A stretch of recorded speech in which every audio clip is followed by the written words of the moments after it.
I'll say one thing about Bihar is when you have a lot of poor people, they're jealous of rich people.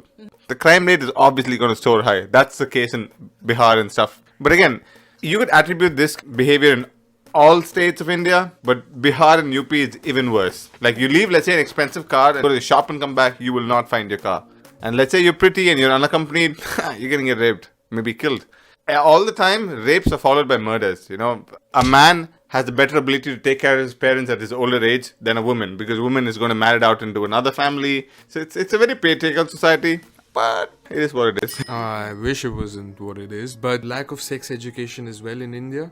So what happens, this kid keeps growing up and he's never informed of all these urges and all these things, and he's never educated properly. He's always seen a woman in a sari and all that stuff, you know, fully covered. And as soon as these men who have basically just felt all these feelings and dreamt of all this stuff and not been properly informed about this, then they don't have a normal behavior, which is like the worst thing you could do, and that's the main problem. We had separate classrooms for women and men. Casual, cool, city guy walking around, you know, wearing my bling bling. I just randomly, I'm like, hey, you dropped something, and you know, the girl's giggling at me because I talked to them. And then suddenly I will end up in the principal's room. I'm like, you were talking to girls. Yeah, okay, so I was just talking. What's wrong? But yeah, so when men grow up in this society, you can imagine, you know, when a girl even smiles at you, it's like, oh my god, she lost me. India has a lot of rapes because we have a lot of women. If you say rape per capita, India is one of the lowest in the world. Most of the rapes go unreported. That's why it has very low rapes. But of course, the rapes that happen in India are fucking gruesome. Like, cruel as fuck. But apart from that, I don't think the number of rapes are really high.